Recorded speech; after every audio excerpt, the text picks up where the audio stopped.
제가 지난주에 약속한 것처럼 오늘 우리가 조금 무거운 주제입니다. 그러나 꼭 우리가 좀 알아야 되는 부분이 있어서 이 말씀을 우리가 준비를 했는데요. 이 스크린 띄워보세요. 예, 우리 지난번에 한번 봤죠. 제목이 이신칭이 이 시대의 면세부인가.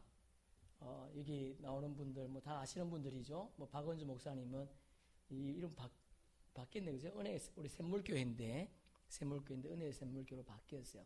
이 주체가 어디냐 하면 미래 목회 포럼이라고 하는 데서 주최를 했습니다. 그래서 제가 그걸 좀 동영상을 좀 찾아보려 했더니 없어요. 그래서 그 음성 파일은 제가 좀 가지고 있는데 또 그걸 우리가 듣기는 좀 불편하고 그래서 그분들의 중요한 내용들만 좀 제가 좀 묶어서 말씀과 또 그분들의 주장을 우리 함께 나누려고 합니다. 우리가 꼭 짚고 넘어가야 될 부분이기 때문에 좀 연초에 1월 달에 하나님 말씀이 이렇게 제일 많이 가슴에 새겨진다는 말이 통계가 있어서 좀 무겁지만 해야겠다 그런 생각을 했습니다. 이게 보면 여기 박연동 목사님은 고려신학대학교 대학원 교수인데요. 정통신학입니다. 개혁 보수 장로교회에서 아주 보수 정통 신학을 공부하시는 분이고 또 구원론에 한국에서는 대가라고 하는 분이고요. 또 이 김세현 교수님은 우리가 너무 잘 알고 있는 신학생들은 말할 것도 없이 그분의 책을 많이 읽고 있는데 이분이 이 구원론에 대한 플로신학대학교 대학원 신약 교수입니다. 신약 교수인데 그분을 초청해서 이 미래목회 포럼 한국교회 이렇게 가면 안 되겠다. 그래서 많은 목사님들이 이분을 초청을 해서 이 두 분의 이 강의를 듣고 질문하고 질의하고 응답하는 그런 이틀 동안의 시간을 가졌는데요. 그 중에서 중요한 엑기스만 제가 추려서 여러분에게 좀 소개하려고 합니다. 이신칭이 이 시대의 면죄부인가? 결론부터 말하면 면죄부가 아니라는 거예요. 다시 말해서 한 번 구원은 영원한 구원이 아니라는 겁니다. 다시요. 그럼 한 번 구원은 영원한 구원이 아니라는 거예요. 그러면서 김세윤 교수님이 강조하기를 이건 내 말이 아니다. 내 말이 아니고 성경이다. 성경. 내가 왜 성경을 말하는데 성경의 말을 왜 반박하느냐. 이렇게 강력하게 2월 6일 날 초반부터 굉장히 강하게 나가셨는데요. 바울 서신에 세 가지 특징이 있다고 말씀드렸죠. 바울 서신은 세 가지 특징이 있습니다. 첫째는 칭의고요. 두 번째는 성하예요. 그리고 세 번째는 하나님의 심판과 상급이에요. 여러분 중요한 것은 이런 칭의, 성하 그리고 하나님 심판과 상급은 떨어져 있지 않습니다. 분리되어 있지 않다는 거예요. 연결되어 있다는 겁니다. 우리가 한 살 먹으면 두 살을 먹는 것처럼 한 살 먹고 바로 10살 먹는 거 아니지 않습니까? 그죠? 그와 마찬가지로 이 칭의 그리고 성하 하나님 나라에 대한 심판과 상급은 분리돼서 생각하면 안 된다는 거예요. 문제는 뭐냐? 이것이 한국교회에서 분리되어 있더라는 거예요. 분리되어 있더라. 분리되어 있기 때문에 문제다. 그 말을 지금 하고 있는 거예요. 여러분 세상에 많은 사람들이 이 사단이 마귀가 지옥으로 보낸 전략이 있습니다. 그 두 가지 전략이 첫째는 뭐죠? 진화론. 두 번째는요 무신론. 여러분 진화론자들이 많이 있습니다. 그리고 하나님이 없다는 거예요. 여러분 창세기 1장 1절 태초에 하나님이 천지를 창조하시니라. 여러분 이 신앙이 우리 속에 자리 잡기를 축복합니다. 내가 이것을 믿느냐 믿지 않느냐 엄청난 차이가 있는 거야. 또 내가 어떻게 믿느냐 이것을 창세기 1장 1절을 그냥 폼으로 쓴 게 아니지 않습니까? 하나님께서 동의를 구하지 않습니다. 곧바로 내가 이 땅을 창조했다는 거야. 모든 만물을. 우주 만물뿐만 아니고 우리 모두가 다 하나님의 작품인 줄로 믿습니다. 상품이 아니에요, 여러분. 상품은 이따가 사라질 수 있습니다. 다른 상품이 나오면 진열대에서 뺄 수가 있어요. 그러나 우리는 상품이 아니고 작품이 작품. 그분의 작품. 우리가 이런 어떤 우리 삶 속에 내가 좀 뭐 어떤 위치에 있어도 어떤 위치에 있든 어떤 삶의 환경 속에 있다 할지라도 내가 하나님의 작품임을 잊어버리지 않으면 좋겠어요. 사탄은 이 세상에 많은 사람들을 지옥으로 보냈는데 그 전략이 뭐냐?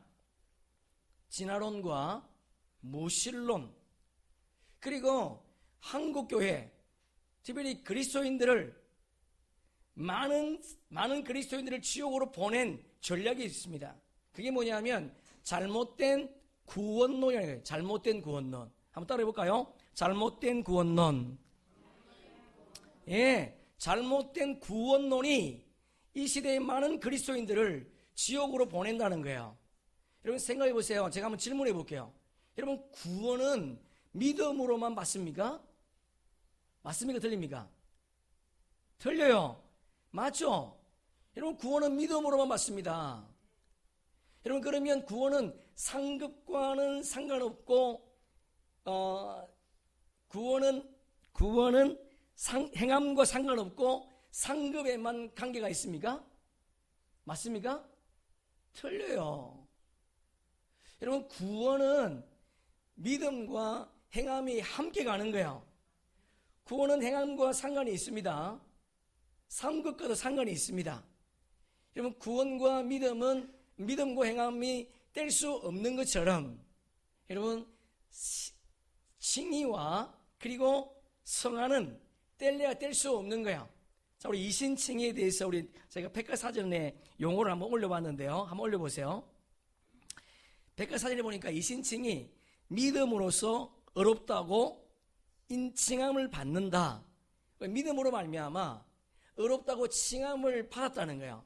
근데 칭함 주체가 누군가 합니까? 예수 그리스도를 믿음으로 믿는 사람을 어렵다고 선언하시는데 그 선언을 누가 했는가 하면 하나님께서 하셨다는 거예요. 저와 여러분이 예수를 믿음으로 말미암아 하나님께서 어렵다고 인정해 주었다는 겁니다. 그게 뭐예요? 그게 칭의. 여러분 우리는 예수 믿음으로 말미암아 어려운 자가 된 줄로 믿습니다. 여러분 그렇다면 제가 지금 말하고 있는 것이 행위 구원을 말하고 있는 것이 아닙니다. 저는 행위 구원론자가 아니에요. 성경은 행함으로 구원받는다 말하지 않습니다. 중요한 것은 구원받은 자는 반드시 행함이 따라온다는 거예요. 우리가 칭의를 경험했다면 반드시 뭐가 따라온다고요? 성화가 따라온다는 겁니다. 거룩한 삶이 따라온다는 거예요. 우리가 지난주 오후에 말씀 결론 부분에서 마태복음 25장을 말씀드렸습니다. 마태복음 25장의 세 가지 비유는 예수 믿지 않는 사람들이 아닙니다. 예수 믿는 사람들이에요. 10달란트를 받은 사람들, 세 분류의 사람들, 그들이 우린 줄로 믿습니다. 여러분 어떤 사람은 5달란트, 어떤 사람은 2달란트, 어떤 사람은 1달란트 받았어요. 또 10천의 비유 가운데 슬기로운 5천이만 성도가 아니고 미련한 5천에도 성도라는 겁니다. 달란트 비유에서도 모두가 다 구원받지 못했습니다. 10천의 비유에서도 모두가 다 구원받지 못했습니다. 이유가 뭐냐? 그것을 강조하기 위해서 예수님은 마지막 비유, 양과 염소의 비유를 말씀하신 거야.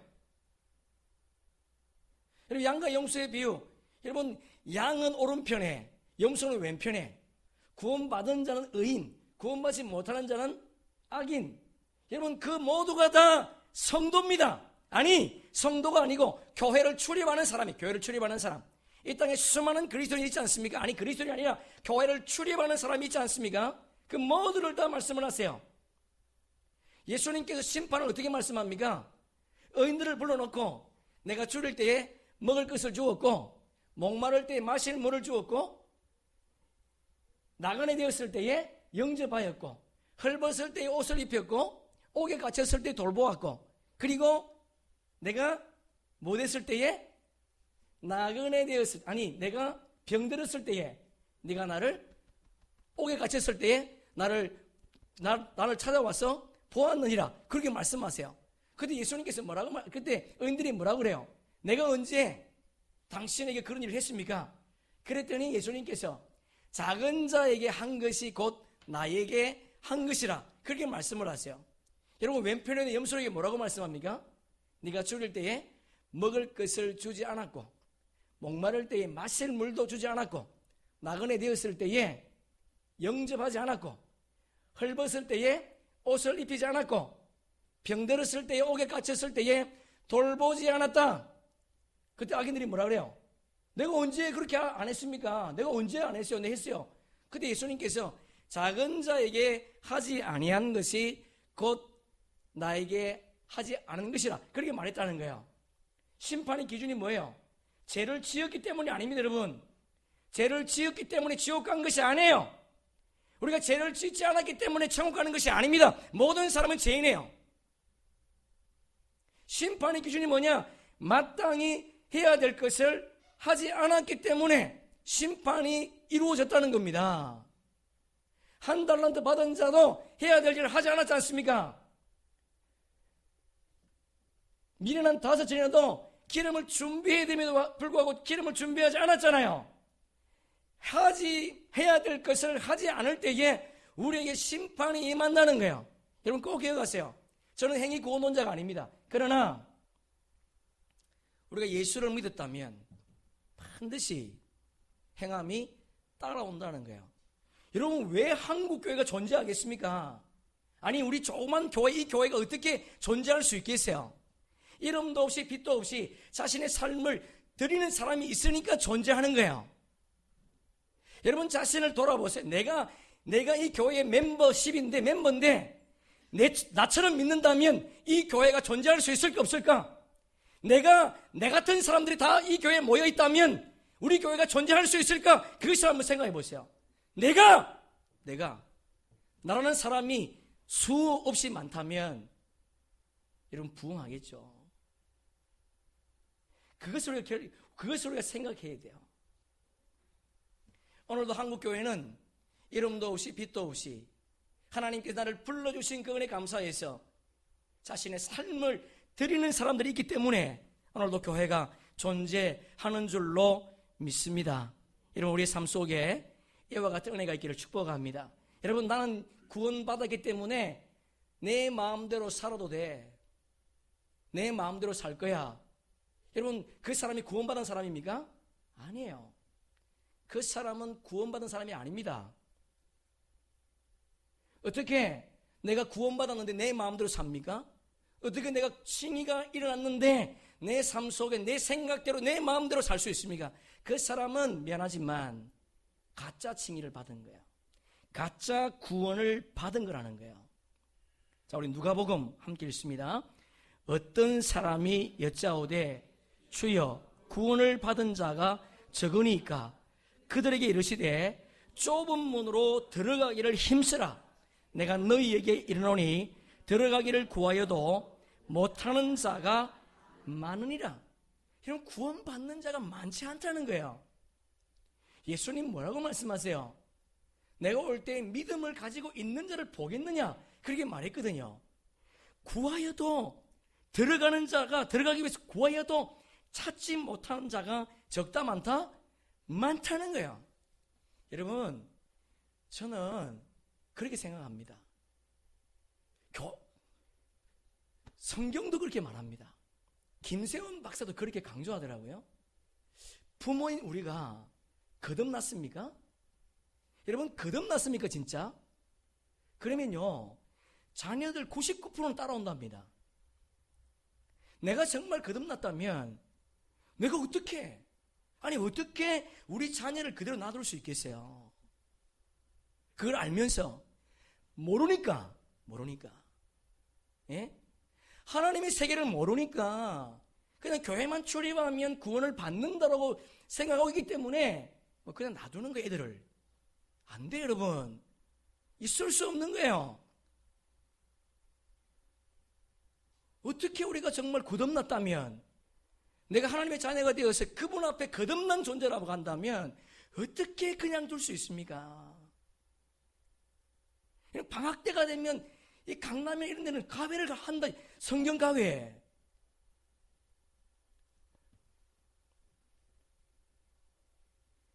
마태복음 7장 14절 동일한 본문을 다루고 있는 그 본문에서도 좁은 문은요, 아니 넓은 문은 찾을 필요도 없답니다. 그러나 좁은 문은 찾아야 된대. 여러분, 좁은 문 찾아야 돼요.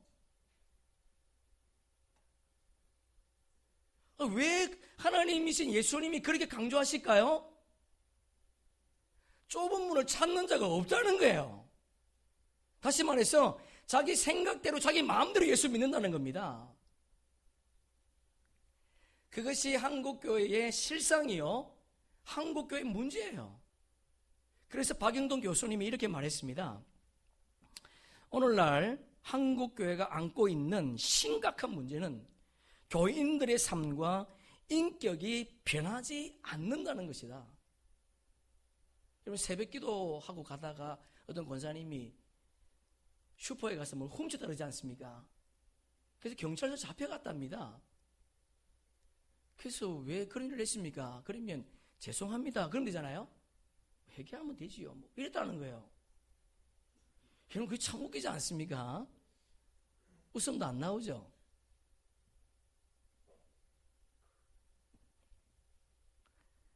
한국교회는 많은 이들을 구원하는 데는 성공했는데 그들을 거룩하게 하는 데는 실패한 것 같아. 바꿔 말하면 한국교회가 사람들을 교회에 모으는 데는 성공했답니다. 여러분, 요즘 교회 보세요. 대형 교회는 진짜 뭐 새벽에도 뭐 관광버스 돌리지 않습니까? 사람들을 모으는 성공했어요. 근데 뭘 실패했다는 거예요? 거룩하게 만드는 데는 실패했다는 거예요. 사실 이게 제가 해야 될 일이거든요. 아니, 여러분들도 해야 될 일이죠. 여러분, 우리 거룩해집시다. 할렐루야. 거룩해져야 돼요. 그러기에 구원과 성화의 심각한 괴리 현상을 극복해야 할 시급한 과제를 안고 있다. 그래서 고 오카노 목사님 그런 말 했죠. 우리 교회 성도가 10,000명인데 한 300명 구원 받을 수 있을까? 그렇다는 거예요. 여러분, 10,000명인 교회에 그 오카노 목사님이 죽음 앞에서 우리 교회 성도가 300명 구원 받을 수 있을까? 내가 주님 앞에 얼마나 부끄럽게 설 수 있을까? 그를 고백했다는 거 아닙니까?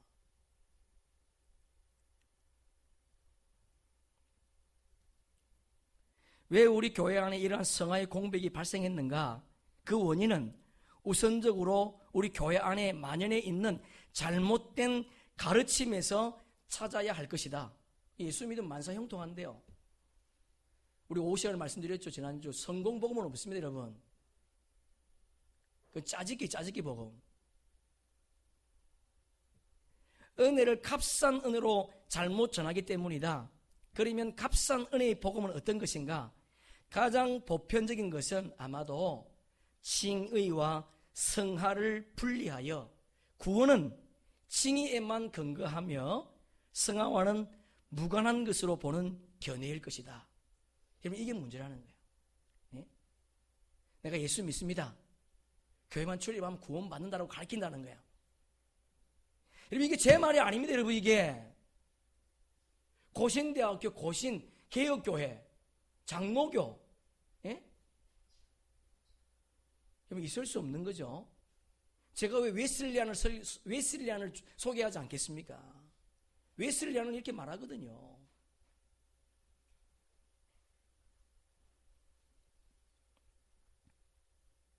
이런 가르침에 의하면 성화는 구원의 필수적인 요소가 아니라 부수적인 것이며 기껏해야 천국에서의 상급과 관련된 것뿐이다. 그래서 삶과 인격에 아무런 실질적인 변화가 없어도 칭의에 근거해서만 구원을 얻는다. 그러나 이러한 가르침은 비성경적일 뿐 아니라 종교 개혁자들의 구원론과도 거리가 멀다. 여러분, 제가 이 신학자들을 제가 다 뺐으면 여기서 신학자를 얘기하면 저도 골 아프고 여러분도 골 아프잖아요, 그죠? 그거 다 뺀 거예요, 제가. 예? 종교 개혁자들의 구원론과 거리가 멀다는 거예요. 여러분, 한국 교회만 들어오면 불교든 기독교든 천주교든 바뀐답니다. 참 이상하죠. 칭의와 성화는 항상 함께 가는 것이다. 실제로 결코 분리될 수 없다. 할렐루야. 여러분, 칭의가 일어나면 반드시 뭐가 따라온다고요? 성화가, 거룩한 삶이 따라온다는 거예요. 결코 분리될 수 없답니다. 제 말이 아닙니다. 성경의 말씀이에요. 오늘날 잘못된 구원론을 전하는 교회가 부지기수이다. 한국 교회에 만연한 값싼 은혜와 복음, 즉 구원만 무조건 믿기만 하면 구원받는다고 가르치는 것은 이단적인 가르침이다. 여러분, 세지 않습니까? 이단적인 가르침이래요. 그럼 여러분은 교회 잘 찾아온 거죠?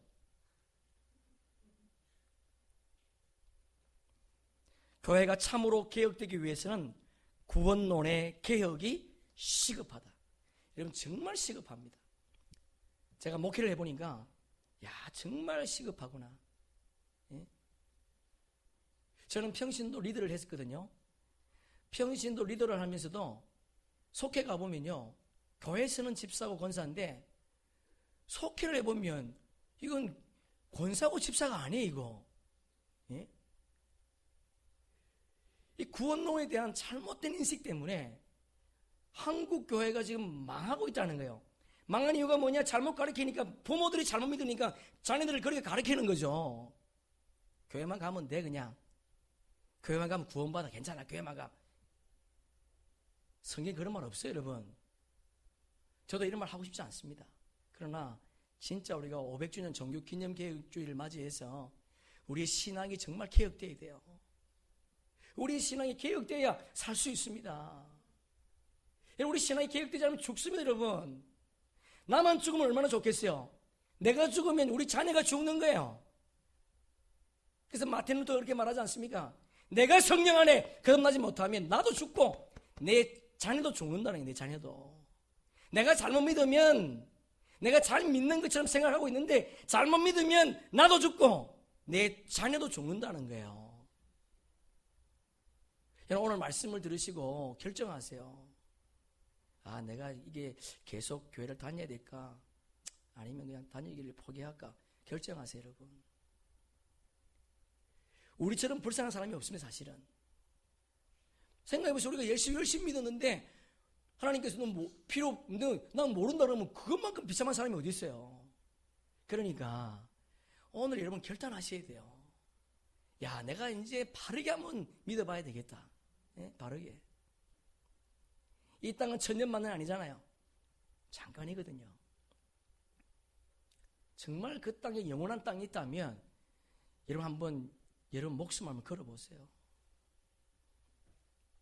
그래서 성경은 구원을 말할 때에 세 가지 시제를 말하고 있는 거예요. 세 가지 시대. 우리 성경은 세 가지 시제가 없습니다. 참 아쉽게도. 세 가지 시제를 말해요. 여러분, 우리가 예수를 믿으면 신분적으로 구원받습니다. 과거적 구원해요. 내가 예수를 믿는 순간 내가 신분적으로 구원을 받는 거예요. 그러나 종례적 구원은요, 그냥 받는 것이 아닙니다. 어떻게 받아요? 가정적 구원이 있거든요. 현재적 구원. 내가 현재 어떤 삶을 사느냐에 따라서 여러분의 미래가 결정된다는 거예요. 여러분, 미래, 우리의 몸은요, 죄가 없는 몸으로 바뀝니다. 거룩한 몸이 될 거예요. 죄와는 상관없는 몸이 될 거예요. 다시는 고통이 없는 몸을 받을 거예요. 다시는 죽지 않는 몸을 받을 거예요. 그러나 중요한 것은 현재 내가 어떤 삶을 살고 있느냐에 따라서 그 삶이 달라진다는 거예요. 우리 빌립보서 2장 함께 읽습니다. 항상 복종하여 두렵고 떨림으로 너희 구원을 이루라. 할렐루야. 왜 이런 말을 할까요? 여러분, 두렵고 떨림으로 왜 구원을 받습니까? 예수 믿으면 구원받는데, 그건 신분적 구원이에요. 그러나 종례적 구원을, 마지막 구원을 받기 위해서는 이 땅에 내가 어떻게 살아야 되는가? 결론에 나와 있죠. 지금 성경에서 말씀하고 있죠. 항상 복종하여. 주의 말씀이 뭐라는 거예요? 순종하라는 거, 순종하여. 우리가 1월 첫 주부터 믿음에 대해서 계속 강조했습니다. 엘루마라는 단어를 통해서 믿음이 어떤 것인가. 여러분, 이런 믿음이 우리 삶 속에 작동하는 그런 은혜가 있기를 축복합니다.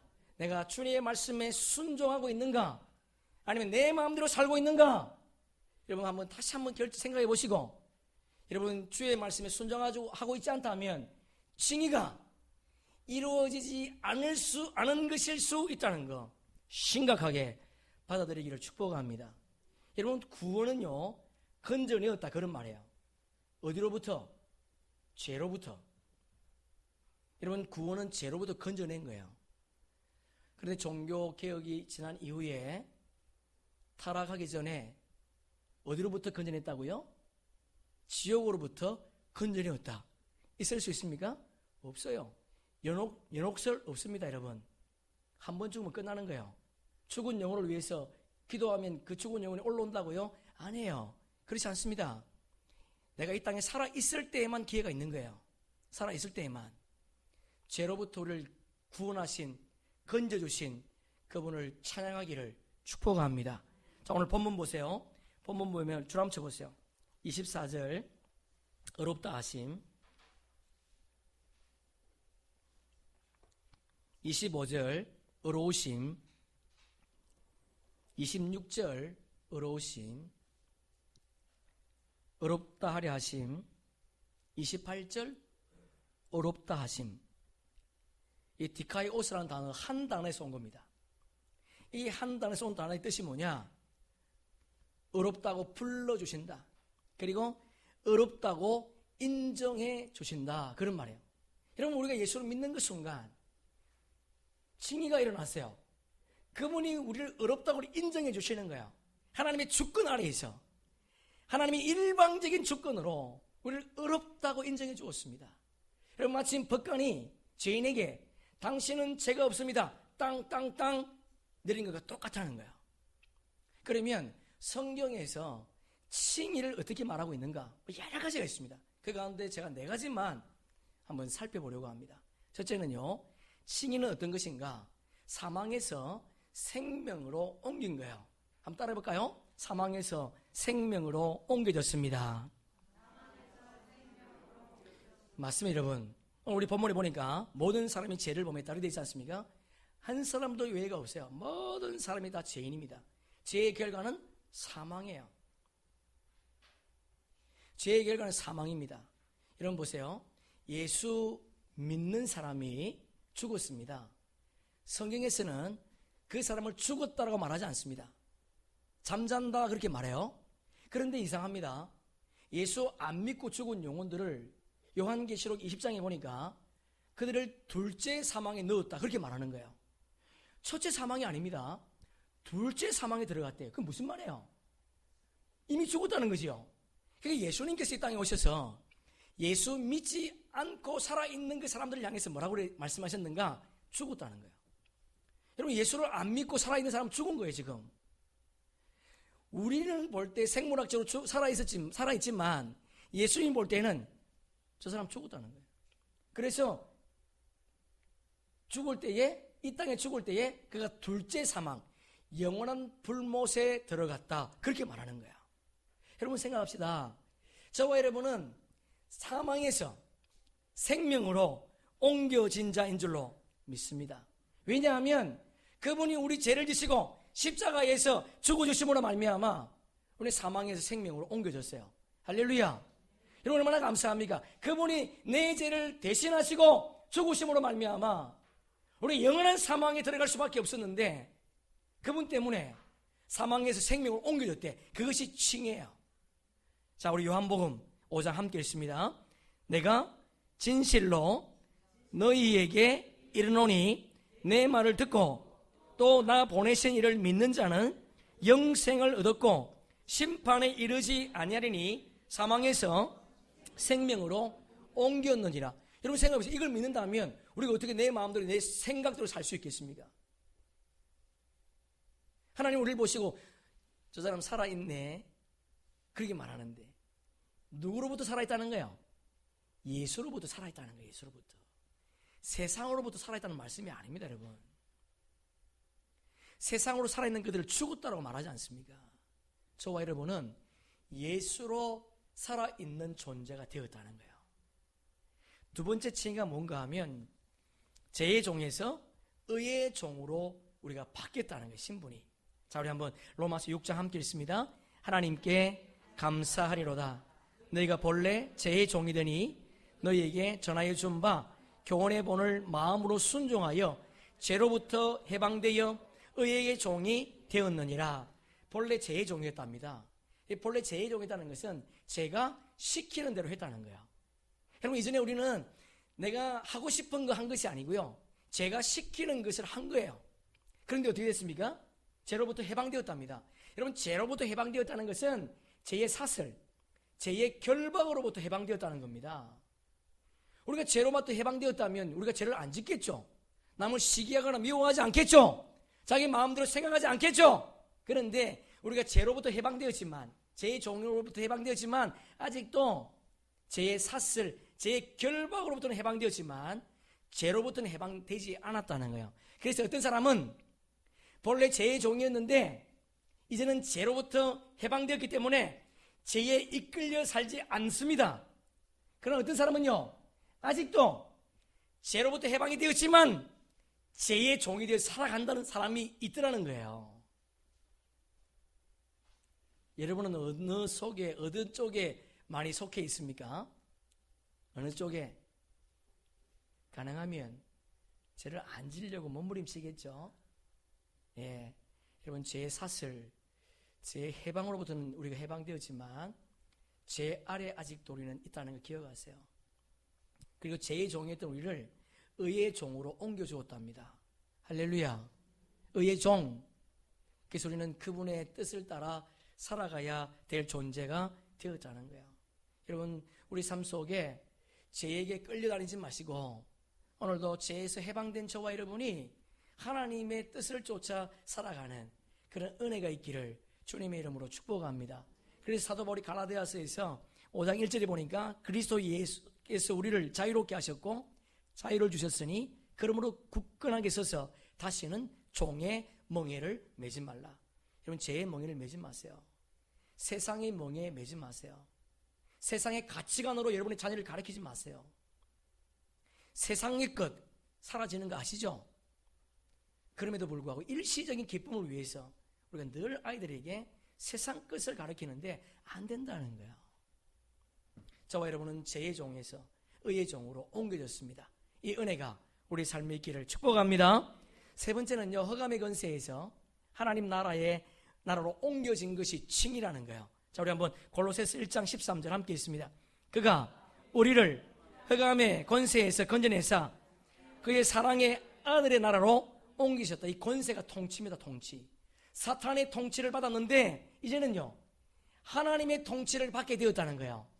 그래서 우리는 이미 하나님 나라에 옮겨졌답니다. 이미 옮겨졌어요.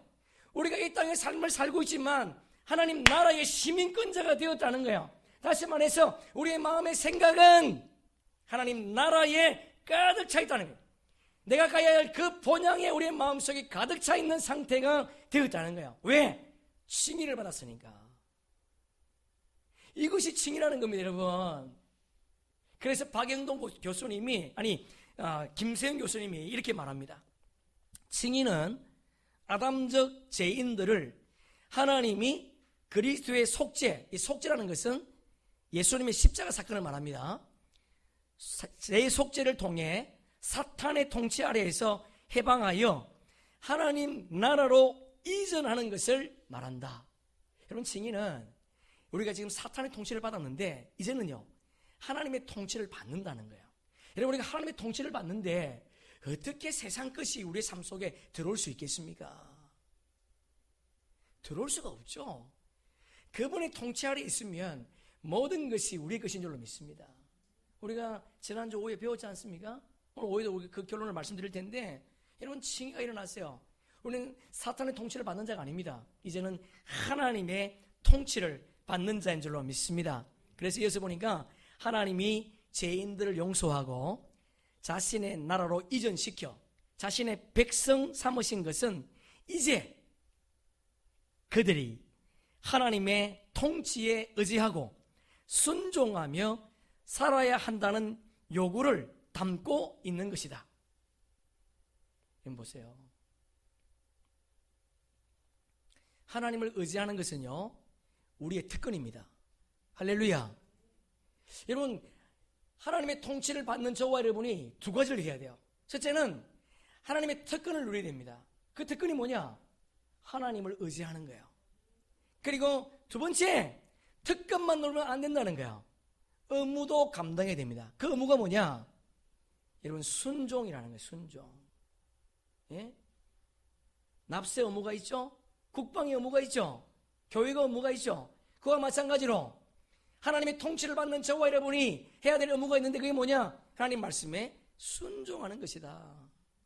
그러면 여러분, 우리가 순종의 삶이 이루어지지 않는다는 것은 칭의가 일어나지 않았다는 거예요. 좀 그런데 맞습니다, 여러분. 칭의가 일어나지 않은 거예요. 여러분, 이렇게 계속 살라 그러면 교회 안 와도 됩니다. 교회 올 필요 없어요. 제가 오지 말라고 강조하는 것이 아닙니다. 바꾸라는 거예요. 이렇게 계속 믿을 바에는 안 와도 돼요. 안 믿는 게 나아요, 여러분. 오히려 그것이 여러분에게 해가 되지 않고 덕이 됩니다. 왜 아까운 시간과 돈을 주님께 드립니까? 그럴 필요 없죠. 우리의 삶 속에 정말 주님의 통치가 이루어진다면 어떤 삶의 순간순간도 그분을 의지하세요. 하나님은 우리가 성공했기 때문에, 부자이기 때문에 영광받는 거 아닙니다. 그분은 매 순간순간 그분을 의지할 때, 성결한 삶을 살 때 영광을 받는 거예요. 그것을 주님은 오늘 우리에게 요구하십니다. 그런 통치가 우리의 삶 가운데 있기를 예수 그리스도 이름으로 축복합니다. 마지막 네 번째, 칭의가 뭐냐? 하나님과 원수되었던 우리가 하나님과 화목한 자가 되었고 그분의 평안을 누리는 것이 칭의라는 거예요. 그래서 제가 이 말씀을 준비하다 저도 회개했습니다. 맞아, 하나님 나에게 주신 대로 하면 되지 뭐. 주신 대로. 하나님 감사합니다. 어떤 조건 속에서도 하나님의 평안을 누리게 도와주시옵소서. 그분이 나에게 주신 평안을 우리가 누리지 못한다면 그것만큼 불쌍한 사람이 어디 있겠습니까? 예수 믿는 평안. 여러분, 아담이 죄를 짓는 순간 우리에게 찾아온 것이 뭐예요? 하나님과의 우리와의 관계가 깨어진 거예요. 그러나 예수를 믿는 그 순간 깨어진 관계가 회복된 겁니다. 할렐루야. 아멘. 자, 우리 한번 이사야서 59장 함께 읽습니다. 오직 너희 죄악이 너희와 너희 하나님 사이를 갈라놓았고 너희 죄가 그의 얼굴을 가리어서 너희에게 듣지 않으시게 함이니라. 갈라놓았다 분리거든요. 그리고 듣지 않았다 단절입니다. 여러분, 하나님과 우리가 죄가 딱 생기는 그 순간 하나님과 분리되었고 단절되었다는 거예요. 단절되는 그 순간 로마서에 보니까요, 우리가 그분과 원수가 되었답니다. 원수가 되는 그 순간 우리는 하나님의 진노의 대상이 되었다는 거예요. 여러분 생각해 보세요. 하나님이 우리의 진노의 대상이 되었다, 우리가 하나님의 심판의 대상이 되었다, 이것만큼 두려운 게 어디 있겠습니까? 그래서 요한계시록 6장에 보니까 이 진노가 얼마나 두려웠으면 차라리 산이나 바위가 가리어서 하나님의 그 진노를 보지 않게 하라, 그렇게 말했다는 거예요. 얼마나 진노가 무서우면. 여러분, 산이나 바위가 그를 가려버리면 어떻게 됩니까? 죽잖아요. 차라리 그런 죽음이 낫지 하나님의 진노를 받는 것이 싫다는 거예요. 우리 요한계시록 함께 읽어보겠습니다. 산들과 말하되 우리 위에 떨어져 보좌에 앉으신 이의 얼굴에서와 그 어린 양의 진노에서 우리를 가리라. 할렐루야. 여러분, 그 진노의 대상인 우리가 어떻게 되었다는 거예요? 예수님이 이 땅에 오심으로 말미암아, 우리가 그분을 믿음으로 말미암아 그분과 화목한 자가 되었다는 거예요. 그리고 그분의 평화를 누리게 되었다는 겁니다. 여러분, 이 은혜가 우리 삶에 있기를 소망합니다. 이것이 칭의예요, 칭의. 그렇다면 여러분, 이런 칭의가 우리에게 일어났다면 우리에게 어떤 삶이 우리 삶 가운데 표현되어야 되겠습니까? 시기하고 질투하고 다투고 분열하고 그래야 되겠습니까? 남이 보지 않는 데서 쏙닥거리고 그래야 되겠습니까? 아니에요. 저와 여러분, 이런 칭의가 일어났다면 우리의 삶 속에 나타나야 될 것이 있습니다. 제가 서두에 말씀드렸던 것처럼 바울 서신에 세 가지 핵심이 있다고 그랬죠. 첫째는 칭의, 둘째는 성화, 셋째는 하나님 심판과 상급. 이 세 가지가 단절된 것이 아니고 연결되어 있습니다. 저와 여러분이 칭의가 일어났다면 무엇이 일어나야 되는가? 거룩한 삶이 따라와야 된다는 거예요. 성경 여러 곳에 있는데 제가 두 가지만 우리가 살펴보려고 합니다. 골로새서 1장 21절 함께 읽습니다. 전에 악한 행실을 멀리 떠나 마음으로 원수가 되었던 너희를 이제는 그의 육체의 죽음으로 말미암아 화목하게 되사 칭히 너희를 거룩하게 흠없고 책망할 것이 없는 자로 그 앞에 서고자 하셨으니. 여러분, 칭의 다음에 뭐가 일어납니까? 성화가 이어진다는 거예요. 고전 함께 읽습니다. 너희는 하나님으로부터가 나와서 그리스도 예수 안에 있고 예수는 그리스도 하나님으로부터 나와서 우리에게 지혜와 의로움과 거룩함과 구원함이 되셨으니. 보세요. 예수 안에 있고 칭이거든요. 그리고 그 곧바로 뭐가 일어난다는 거예요? 의롭고 거룩한 삶, 성화가 일어난다는 거예요. 새벽기도 끝나고 물건 훔치고 경찰이 왜 그랬습니까? 죄송합니다 이러면 끝나죠. 회개하면 됩니다. 있을 수 없는 거죠. 그래도 권사가, 여러분, 칭의가 일어났다면 우리에게 반드시 따라올 것이 있습니다. 그것이 성화예요. 여러분, 이건 제 말이 아니에요. 성경입니다. 그래서 박영동 교수님이 이렇게 말해요. 한국 교회에 큰 문제가 있다. 작은 문제가 아니에요. 큰 문제가 있다. 첫째는 구원의 문제다. 둘째는 무율법주의다. 우리는 갈라디아서를 통해서 율법의 중요성을 살펴봤습니다. 셋째는요, 방종주의다. 자유가 아닙니다. 방종. 지 마음대로, 자기 마음대로, 자기 생각대로 산다는 거예요. 내가 복음. 믿음으로 구원을 얻었다고 하면서 자기 멋대로 사는 아주 심각한 문제가 있다. 그 이유가 무엇인가? 값싼 은혜의 복음 때문이다. 값싼 은혜의 복음이 무엇이냐? 칭의와 성화를 분리시켜서 구원은 칭의에만 근거하고 성화는 무관한 것으로 보는 견해이다. 성화는 구원의 필수적인 요소가 아니라 부수적인 것이다. 맞습니까? 아니에요. 여러분, 성화는 필수적인 요소인 줄로 믿습니다. 성화는 천국에서 상급과 관련된 것뿐이다. 그래서 삶과 인격에 아무런 변화가 없어도 칭의에 근거했으만 구원을 얻는다는 가르침은 비성경적이다. 만약 칭의가 참된 것이라면 지체 없이 필연적으로 성화가 뒤따라 오게 되어 있다. 자, 우리 한번 끝부분 함께 읽어봅시다. 시작. 만약 칭의가 참된 것이라면 지체 없이 필연적으로 성화가 뒤따라오게 되어 있다. 할렐루야. 여러분, 칭의와 성화는 친구관계가 아닙니다. 성화와 칭의는요, 부부관계. 여러분, 꼭 기억합시다. 말씀을 정리하겠습니다. 여러분, 믿음은 행함이 반드시 따라옵니다. 뗄래야 뗄 수 없습니다. 여러분, 성화도 마찬가지, 칭의도 마찬가지예요. 칭의와 성화는 뗄래야 뗄 수 없는 거야. 여러분, 우리가 예수를 믿고 칭의가 일어났습니다. 그럼에도 불구하고 내 마음대로 내 생각대로 살면 되지 뭐. 믿으면 구원받는 거야. 회개하면 돼. 혹시 그런 사람 있습니까? 그 사람은요, 칭의를 못 받은 거예요. 구원 못 받으면 여러분, 절대로, 제가 단언합니다. 성경이 말씀을 하고 있어요. 내 마음대로 살겠다고요? 그러면 지금부터 아예 믿지 마세요. 여러분, 내가 이 땅의 삶을 살면서 죄에 대한 두려움이 있습니까? 내가 성결한 삶을 살려고 하는 그런 두려움이 있는가요? 내 삶 속에 거룩한 열정이 있습니까?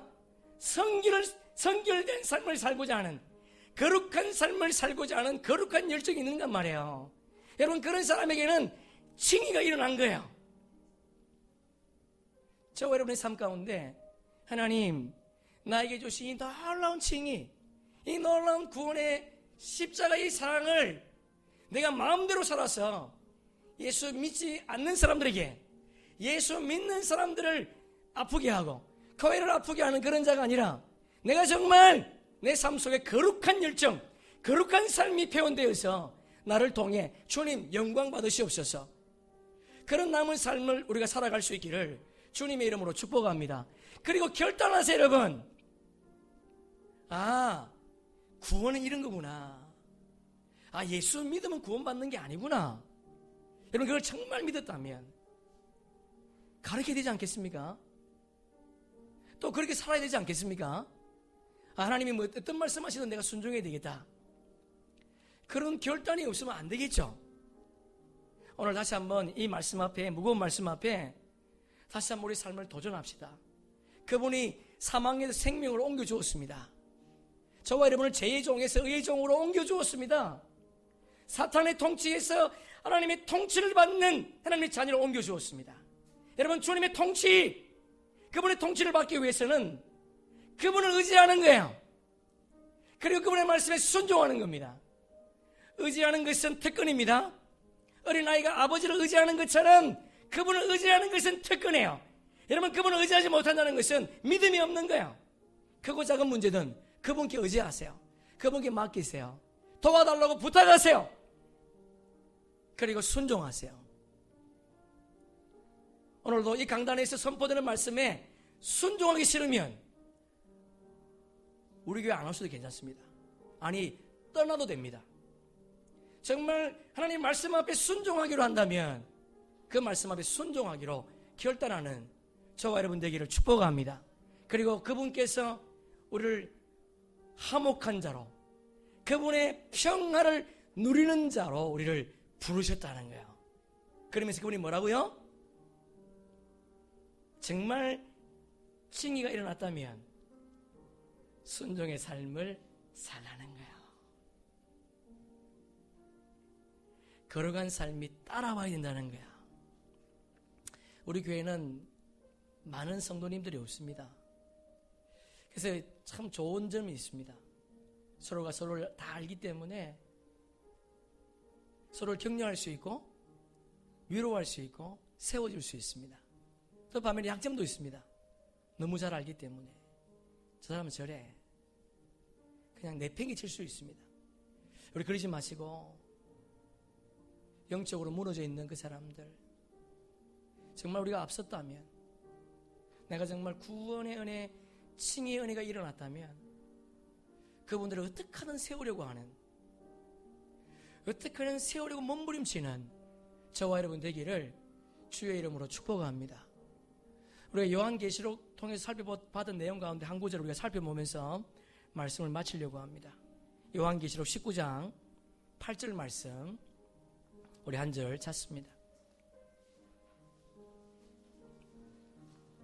요한계시록 19장 8절